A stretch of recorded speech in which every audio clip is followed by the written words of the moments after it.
Joining करने के लिए, क्योंकि बिना हरी कथा बिना श्रोता के तो मज़ा नहीं आता है। तो ये जो मुझे, मैं ये बोलूँगी कि कृष्ण ने मुझे अपॉर्चुनिटी दिया है इतना सुंदर कथा बोलने के लिए, कि भगवान जो है वो भक्त के पराधीन है। कैसे हैं भक्त के पराधीन, और वो कैसे भगवान अपने आप को भक्त से पीछे रखते हैं। इसकी एक बहुत अच्छी कथा है, जिसकी शुरुआत मैं एक बहुत अच्छे श्लोक से करूँगी, जो है श्रीमद् भागवतम का श्लोक है, कैंटो 9 चैप्टर 4, और श्लोक जो है 63 है। तो ये सुखदेव स्वामी जो है वो बताते हैं कि भगवान बोल रहे हैं, अहम भक्त पराधीनो ही अस्वतंत्रता ईव द्विजा साधु भी ग्रसत हृदय भक्ते भक्त जना प्रिय। भगवान बोलते हैं कि अभी तो ये सारा जो संसार है वो मेरे वश में है, ब्रह्मा जी शिव जी सब मेरे वश में हैं, लेकिन मैं जो हूँ भक्त के वश में हूँ, मैं स्वतंत्र नहीं हूँ। मेरे लिए मेरे भक्त मेरे हृदय में बसते हैं और उनके ही मैं अधीन हूँ। तो ये कैसे है, ये जो कथा है, अब ये क्या है, ये कैसे है, ये कथा में आती है कि कब ये भगवान ने बोला है। बहुत सुंदर सी कथा है, जो मैं कोशिश करूँगी कि इसको संक्षेप में बोल सकूँ।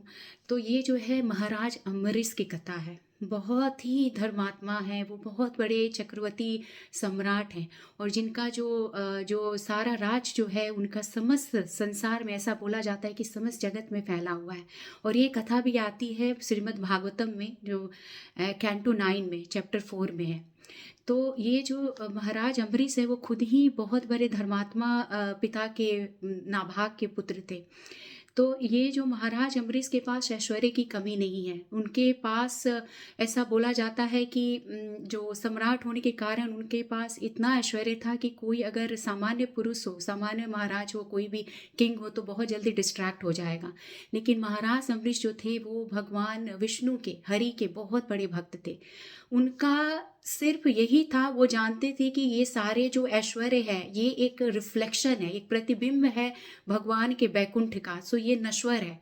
तो उनका जो भगवान के बारे में सोचना, और ऐसा कहा जाता है कि उनकी मंदिर की भी जो सेवा जो होती थी वो किसी और को नहीं करने देते थे, खुद महाराज अम्बरीश उसकी सेवा किया करते थे। लेकिन इसका मतलब ये नहीं है कि वो अपने जो उनका जो ड्यूटी था वो ड्यूटी से कभी भी हटते नहीं थे। जो उनका एक राजा होने का जो धर्म था, एक पति होने का धर्म था, एक पिता होने का धर्म था, वो भी निभाते थे, लेकिन उसमें उनकी आसक्ति नहीं थी।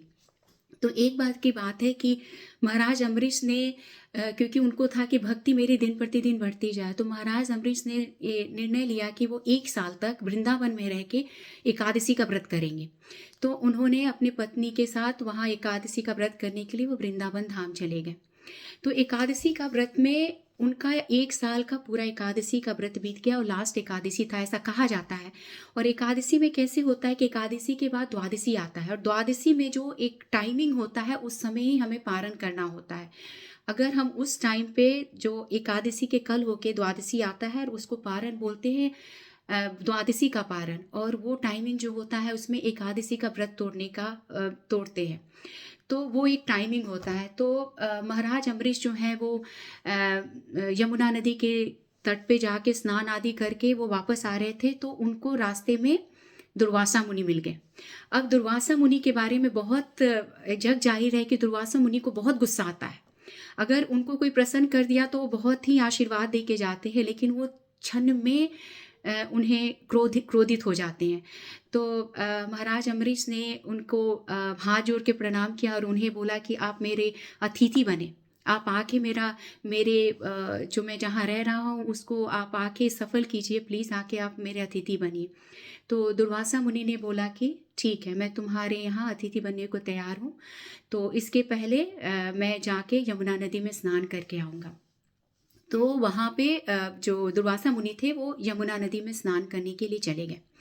अब जो है महाराज अम्बरीश जो है वो वापिस आए, और क्या है कि उनका जो दुर्वासा मुनि है उनके ध्यान में स्नान में समय लगा जा रहा था, और यहाँ जो है मुहूर्त वो जो है वो बीता जा रहा था, जो उनके जो द्वादशी के पारण का जो समय होता है वो बीता जा रहा था। तो महाराज अम्बरीश के जो गुरुजनों हैं, जो ऋषि मुनि हैं, उन लोगों ने सलाह दी कि महाराज अब तो ये जो मुहूर्त बीता जा रहा है, आप जो उन्होंने साल भर के लिए जो श्रीहरि के लिए किया है उसके फल के लिए आपको जरूरी है कि आप ये व्रत जो है मुहूर्त में ही तोड़ें। तो महाराज अम्बरीश को गुरुजनों की बात माननी पड़ी और उन्होंने क्या किया, उन्होंने भोजन नहीं लिया, उन्होंने सिर्फ एक पानी पी के उन्होंने अपना व्रत को तोड़ दिया। वहाँ पे जो दुर्वासा मुनि थे उन्हें पता चल गया, उनको जो बोलते हैं ना कि उनको योग शक्ति से मालूम हो गया कि उन्होंने व्रत तोड़ दिया बिना मेरे आए हुए। तो उन्होंने व्रत तो ऐसे तोड़ा, तो ऐसे देखा जाए तो पानी पी के ही किया था, लेकिन दुर्वासा मुनि क्रोधित होके आते हैं, महाराज अम्बरीश के पास में आते हैं और वो इतने क्रोधित थे, ऐसा कहा जाता है कि उन्होंने अपने सर का बाल तोड़ा और वो बाल को उन्होंने भूमि पर पटका और वहाँ से एक कृत्या नामक राक्षसी प्रकट हुई और वो कृत्या राक्षसी जो थी वो महाराज अम्बरीश को मारने के लिए दौड़ी। महाराज अम्बरीश जो है वो उन्हें जो बोलते हैं ना, भगवान के भक्त होते हुए कितने हम्बल होते हैं, उन्होंने ना तो कुछ प्रतिरोध किया, उन्होंने बस क्षमा याचना करके दोनों हाथ जोड़ के वहीं खड़े रहे। लेकिन बोलते हैं ना कि जब भगवान के भक्त को कोई कष्ट आए तो भगवान तो ऐसे तो बैठ के रह नहीं सकते हैं, तो ऐसा कहा जाता है कि सुदर्शन चक्र उसी समय अपीयर हो गया और उसने कृत्या राक्षसी को मार दिया। अब वो सुदर्शन चक्र जो है वो दुर्वासा मुनि के पीछे पड़ गया। अब दुर्वासा मुनि हर जगह भाग रहे हैं अपनी जान को बचाने के लिए और उन्होंने हर उच्च लोक में गए और वो भागते भागते भागते ऐसे कहा जाता है कि वो ब्रह्मलोक में गए। तो ब्रह्मलोक में ब्रह्मा जी ने दोनों हाथ जोड़ लिए, उन्होंने बोला कि ये तो मेरे बस की बात ही नहीं है और आप अगर यहाँ पे ज़्यादा समय तक रहेंगे तो यहाँ पे मेरा ब्रह्मलोक भी सुदर्शन चक्र के कारण जल जाएगा, क्योंकि ऐसा कहा जाता है कि सुदर्शन चक्र में जो ताप होती है वो करोड़ों, जो सूर्य है उस करोड़ों गुना सूर्य के ताप के, जो कितने सारे करोड़ सूर्य आए उतने ताप के बराबर जो सुदर्शन चक्र का ताप होता है। तो दुर्वासा मुनि के ऑलरेडी ऐसे कहा जाता है कि उनका पीठ जल रहा था। फिर वो भाग भाग के शिव जी के पास पहुँचे तो शिव जी ने बोला कि ये तो मेरे बस की भी बात नहीं है, लेकिन हाँ ये सुदर्शन चक्र जो प्रभु का है, उन प्रभु के पास, श्री हरि के पास जाओगे तो वहाँ तुम्हें कोई उपाय आपको मिल जाएगा ब्राह्मण। तो दुर्वासा मुनि भाग भाग के बैकुंठ में पहुँचे। तो बैकुंठ में जैसे ही पहुँचे सुदर्शन चक्र वहीं रुक गया, क्योंकि वहीं तो भगवान श्री हरि का वास है। तो उन्होंने भगवान के दोनों पैर पकड़ लिए और उन्होंने बोला, भगवान मुझसे बहुत बड़ी गलती हो गई, आप मुझे क्षमा याचन कर दीजिए, मुझे माफ़ कर दीजिए, क्योंकि मैंने तो, उन्होंने सारी कथा बताई। तो भगवान विष्णु बोलते हैं, वो बोलते हैं कि देखो ये जो चीज़ है, अगर ये मुझे तुमने आपने अपमान किया होता तो मैं इसे माफ़ भी कर देता, लेकिन ये अपमान तो मेरे भक्त का हुआ है और अगर मेरे भक्त का अपमान होता है तो उसके लिए माफ़ी मैं भी नहीं दे सकता हूँ। तो ये आप एक काम कर सकते हैं कि आपको महाराज अम्बरीश के पास ही वापस जाना होगा और उनसे माफ़ी मांगिए। अगर उन्होंने कोई उपाय बताया तो वही उपाय हो सकता है। तो यहाँ पे यहाँ पे मुझे एक बहुत ही सुंदर सी जो नरोत्तम दास जो हैं ठाकुर, उनका एक जो उन्होंने वैष्णव के लिए एक बहुत अच्छी लाइन लिखी है, जो मैं चाहूँगी कि बताऊँ कि कैसे हर जगह पे जग जाहिर है कि हरि नाम अपराधे तारे हरि नाम, तोमा स्थान अपराधे नहीं परित्राण। तो ऐसा कि भगवान हरि के लिए अपराध हो जाए तो भगवान हरि से हम माफ़ी मांग सकते हैं, उन्हें मना सकते हैं, लेकिन भगवान के भक्तों से हो जाए तो भगवान के भक्त ही माफ़ी दे सकते हैं, क्योंकि भगवान ने अपने भक्तों का दर्जा अपने से ऊपर रखा है। तो फिर दुर्वासा मुनि जो है वो भाग के फिर वापस जो है वो महाराज अम्बरीश के पास गए और ऐसा कहा जाता है कि महाराज अम्बरीश जितना, जो ऐसे कहते हैं कि उस समय एक साल बीत गए उनको, दुर्वासा मुनि को, सुदर्शन चक्र से भागने के लिए, और ऐसा कहा जाता है कि महाराज अम्बरीश वहीं पे ऐसे खड़े रहे हाथ जोड़ के। तो फिर दुर्वासा मुनि जब वापस आते हैं, उनके पैर पकड़ लेते हैं वो महाराज अम्बरीश के कि मुझसे बहुत बड़ी गलती हो गई, अब आप कुछ भी करो, बस ये सुदर्शन चक्र से मेरा पीछा छुड़ा दो, आप मुझे माफ़ी दे दो। तो अब यहाँ पे एक और चीज़ है कहने की बात कि वो इतने बड़े भक्त, लेकिन उन्हें ये भी एहसास नहीं हुआ कि उन्होंने एहसास हुआ, लेकिन उन्होंने अपना जो बोलते हैं ना ह्यूमिलिटी इतना सही तरीके से उन्होंने रखा कि उन्हें कोई अभिमान नहीं हुआ कि भगवान ने उन्हें सारा पावर दे दिया। बल्कि उन्होंने दुर्वासा मुनि के पैर पकड़े और उन्होंने बोला कि आप तो ऐसा ना कीजिए प्लीज़। और उन्होंने अपने सारे पुण्य, उन्होंने ऐसा कहा जाता है कि उन्होंने चक्र, जो सुदर्शन चक्र है, उनको बोला कि आप मेरे सारे पुण्य ले लो, बट इन्हें क्षमा कर दो आप दुर्वासा मुनि को। और उन्होंने फिर दुर्वासा मुनि के सुदर्शन चक्र वापस वैकुंठ चला गया और दुर्वासा मुनि जो है उनका आदर सत्कार करके खुशी से दुर्वासा मुनि ने उन्हें बहुत आशीर्वाद दिया और फिर वो वापस चले गए।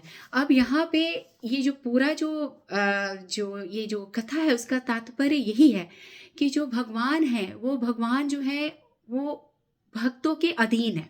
और इसके लिए मैं एक और भगवत गीता, क्योंकि भगवत गीता तो भगवान की वाणी है, तो भगवत गीता से तो मैं एक बहुत अच्छा सा श्लोक लूंगी कि भगवान ने वो श्लोक में क्या बोला है, वो भी थोड़ा सा उसमें भी एक कथा होगी छोटी सी, बहुत सुंदर है।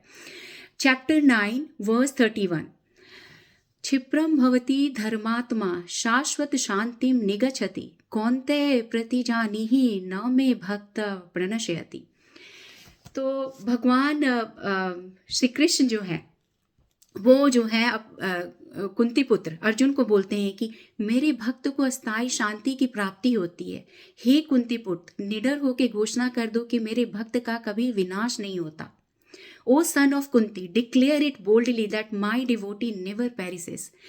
तो अब इसमें यह आता है कि जो अर्जुन है वो बोलते हैं कि भगवान आप मुझे क्यों बोल रहे हो कि मैं घोषणा करूं, आप खुद घोषणा करो, आपकी तो वाणी ब्रह्मवाणी है।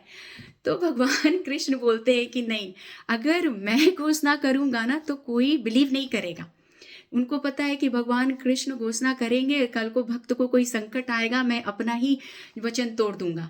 और ये हुआ भी है, क्योंकि महाभारत में एक छोटी सी कथा है जो मैं क्विकली इसको कवर करूंगी कि महाभारत में क्या था कि अभी 3रा दिन है महाभारत में, और जो भीष्म पितामह है वो ऐसा तो सबको पता है कि भीष्म पितामह जो है वो सेनापति हैं कौरवों के।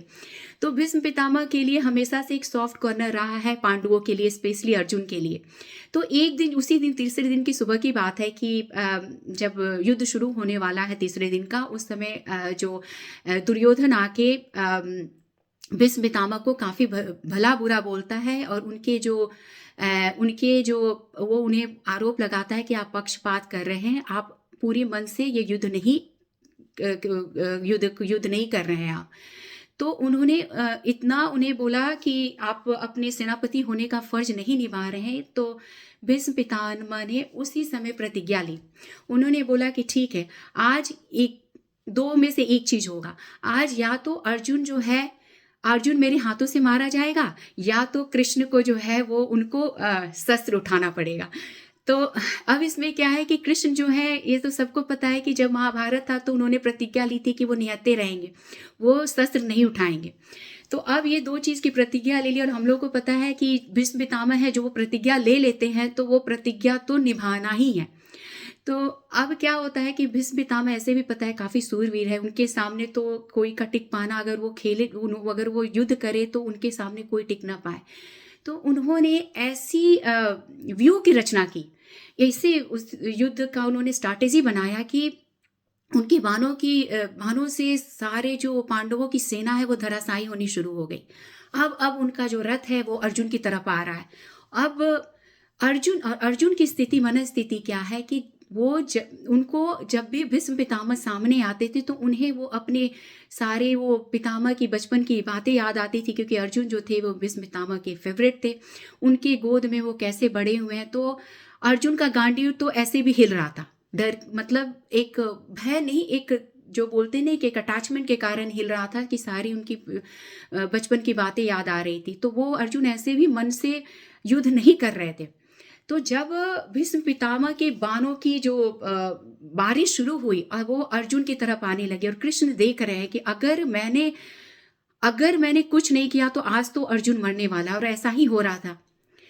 और अर्जुन के पास प्रतिकार करने के लिए उतनी हिम्मत थी नहीं। तो कृष्ण ने अर्जुन को बचाने के लिए, क्योंकि अब तो भीष्म पितामह के आगे अगर वो प्रतिज्ञा ले ले, हमें पता है कि वो कुछ कर नहीं सकते हैं, उनको प्रतिज्ञा निभाना ही है।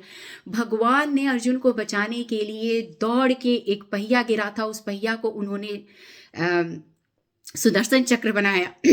मुझे तो पता है, क्योंकि मेरे साथ क्या है कि मैं ना वो इमेजिन करती हूँ कि वो कृष्ण कैसे भक्त वात्सल्य है, तो मुझे थोड़ा इमोशनल हो जाती हूँ।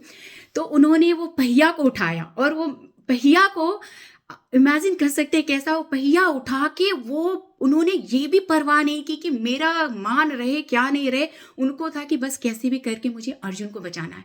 और पहिया उठा के उन्होंने चक्र बनाया और भीष्म पितामह के रथ के पास दौड़ गए।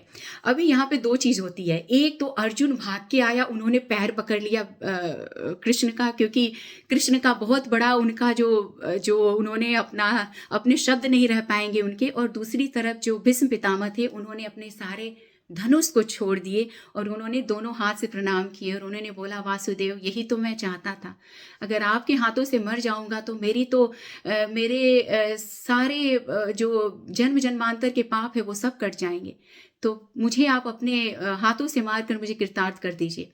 और उसी समय अर्जुन जो है उन्होंने पैर पकड़ लिया, बोला नहीं प्रभु नहीं, आप नहीं कीजिए वरना आपके ऊपर कलंक लग जाएगा, मैं पूरी तरह से लड़ूंगा।